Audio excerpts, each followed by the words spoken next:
Dreams are a funny thing. We all have them, even if we don't consciously remember a dream happening. It's an experience unlike any other, like setting foot into a completely different universe with strange rules and laws of physics. The dream landscape is the perfect foil for so many stories, giving rise to iconic films like Inception and so many other memorable narratives. It's no surprise then that Doctor Who found itself exploring the dream world in 2010, with the Series 5 episode Amy's Choice. Writer Simon Nye was influenced by his own dreams, wanting to explore the idea of dreams feeling real, since we do all have those moments where we wake up and wonder if a dream actually happened. This setup also allowed Nye to focus on Amy's relationships with the Doctor and Rory, since showrunner Stephen Moffat wanted the episode to fit into the wider personal series arc. Due to the inventive setting and exploration of character dynamics, Amy's Choice quickly found itself an acclaimed episode of Doctor Who, but is actually overrated, or at least not quite as amazing as a lot of fans like to claim. Well, cut off your unfashionable ponytail and hide from old people, because it's time to review Amy's Choice. A weird new star, 14 minutes left to live and only one man to save the day? I just wanted a nice village and a fancy. When you're a Doctor Who companion, it's rare that you end up back in the same time and place you began. You might start off on the planet Dido in 2493 and end up settling down in ancient Greece. That's just how things tend to go. Companions have always come and gone, often at random, so when you're introduced to Amy and Rory settle down in Ledworth 5 years after leaving the Doctor, it doesn't seem like a stretch of the imagination. After all, he had disappeared from their lives for 2 years after the events of the 11th hour, so we know it's possible. Additionally, like the Doctor says, well, I wanted to see how you were. You know me, I don't just abandon people when they leave the TARDIS. Even if he claims it was a mistake, this reappearance fits in line with what we saw during the epilogue of End of Time. The Doctor visiting all these people he knew just to check up on them. So him doing the same to Amy and Rory doesn't feel weird or unnatural. Instead, it's a really nice reunion, just like old friends seeing each other after years apart and finally getting to catch up. It builds a very quaint and homely feeling for the episode, which is exactly what the Dream Lord wants to do to this trio in order to trap them in a sinister game.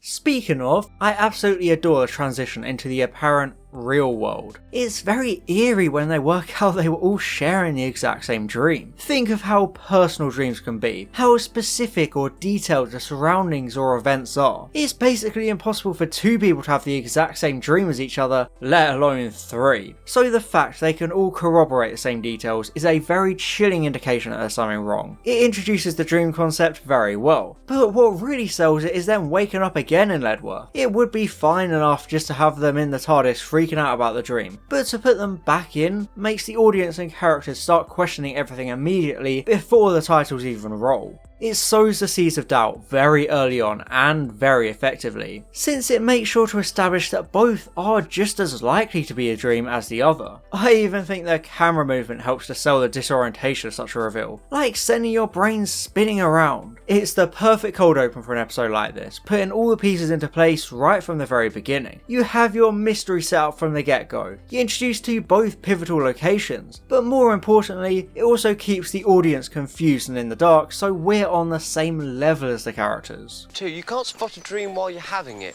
It's then that we're introduced to the villain of the piece, the so-called Dream Lord, played by Toby Jones. I love how incredibly sinister he is. He nails that eccentricity and scheming malice, providing the perfect window into a darker Doctor. I especially love the touch of the Dream Lord changing his outfit for each different place. It's just a small detail, but it goes a long way into selling you on how powerful, yet frustratingly quirky this character is, just like the Doctor themselves. The Dream Lord is simply fantastic, always getting underneath the protagonist's skin so easily, because he knows exactly what to say to press their buttons. He always has some snarky remark or teasing hint to taunt the trio with, so he annoys you as a viewer in the right way, while still maintaining some level of charm. There's also that great running mystery as to who he actually is. For most of the story, he implies he knows the Doctor from somewhere, which would obviously fuel speculation of him being the Master, the Toymaker, Fenric, or another in the grand pantheon of godlike classic Who villains. But the truth is so much better and more creative, as revealed at the end. Sorry, wasn't it obvious? The Dream Lord was me.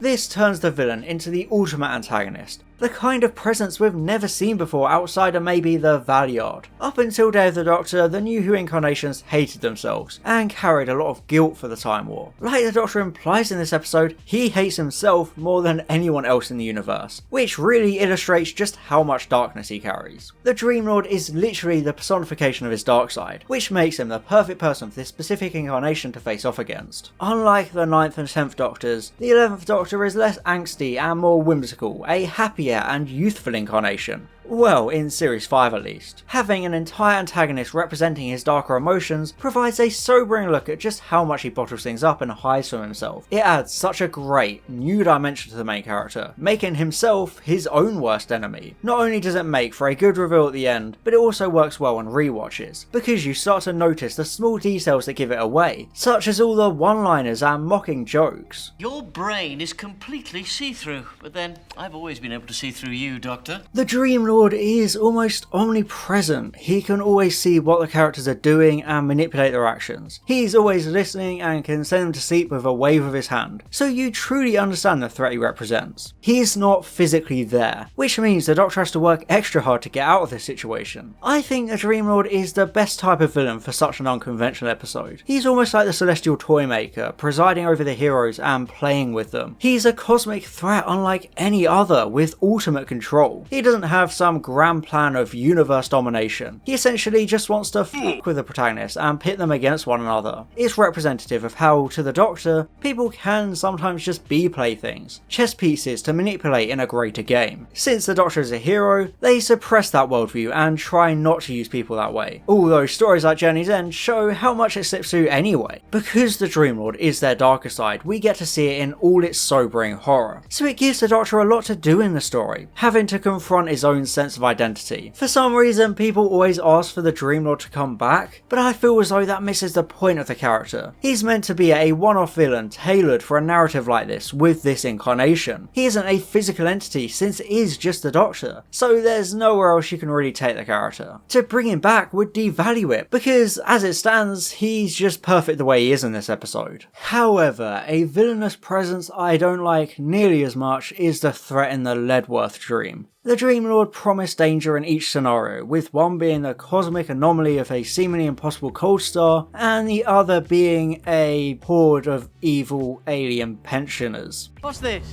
Attack of the old people? Oh, that's ridiculous. It's very goofy and hard to take seriously, even when the episode kills off an entire class of schoolchildren and tries to be all dramatic about it. I suppose the goofiness of it all is what's supposed to show it's a surreal dream, but it feels way too at odds with the dramatic and serious tone of the actual narrative. And I know this is Doctor Who. Silly stuff like evil grannies is kind of the point of it all. Like the Telegraph review of the episode suggests, it's the kind of story you would only find in Doctor Who. I don't expect every single episode to be midnight or turn left. It's still important to maintain the campy levity defining the show, but this episode takes itself very seriously, which makes this a bit jarring to watch. I suppose you could perceive these monsters as a personification of old age chasing Amy down, and looming over her. She almost fears getting old, as shown in this exchange.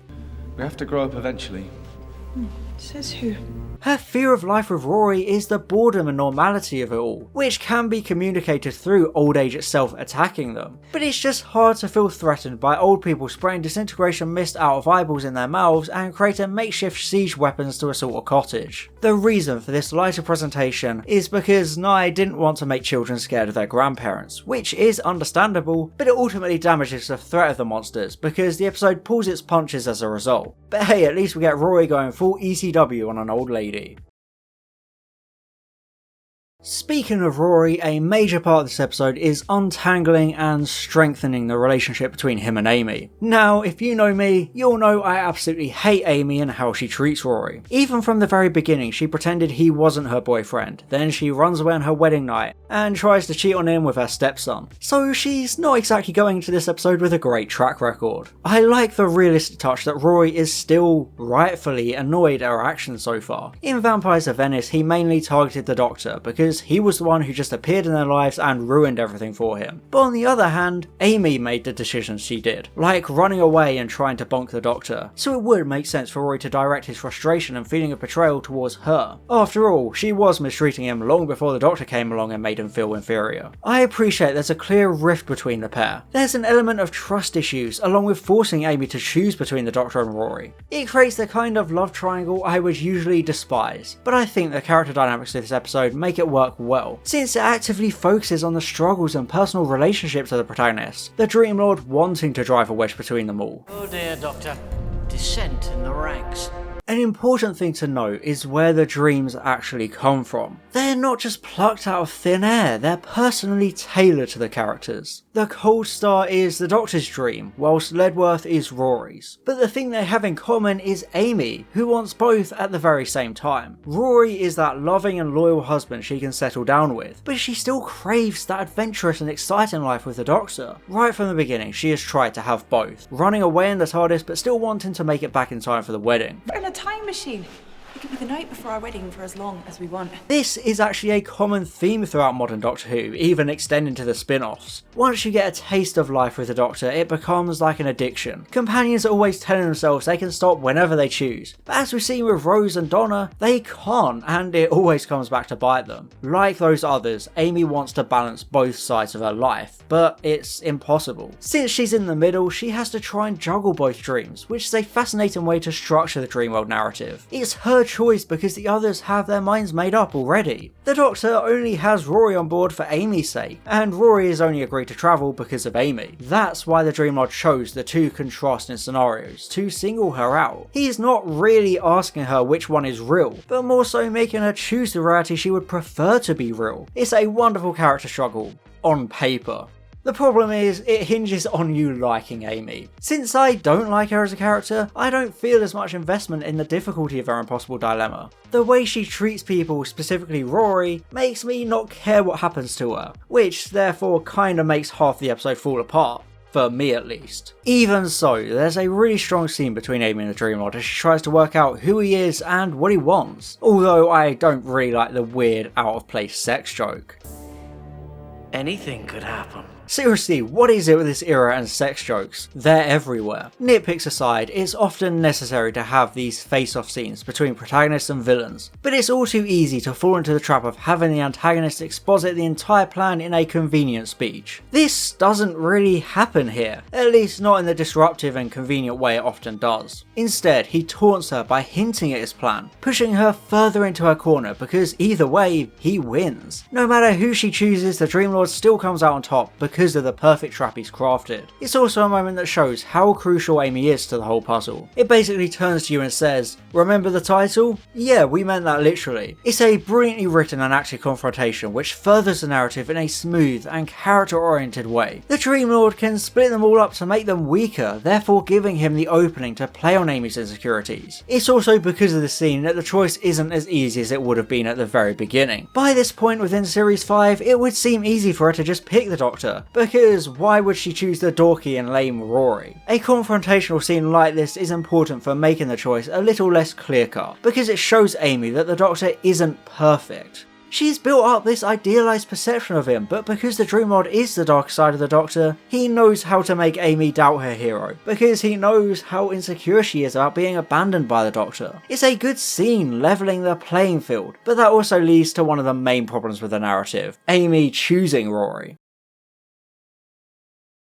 Amy's choice simply feels too early on within the bigger picture of Amy and Rory's relationship. It's easy to look back at this episode with the hindsight of their relationship becoming stronger, but up until this point Rory had only been part of 2 other episodes, both of which characterised him as a dumb loser. It honestly makes you wonder why Amy would struggle to choose at all, because it compares Rory to the Doctor, without giving you much of a reason to root for the former. She's been running from her relationship with Rory, and we've never been given an indication that he's worth her returning at all. I mean, the pivotal point of this episode is literally Rory cutting off his ponytail in some grand sentimental moment, but it is just cutting off a ponytail. This is what's supposed to make you root for him, which seems ridiculous. Oh, and then he gets killed in a terrible special effects shot, which is what drives Amy to decide she can't live without him. This death isn't nearly as shocking or weighty as the episode intends. I won't deny it's a little bit emotional, and Amy makes a really good point about the Doctor.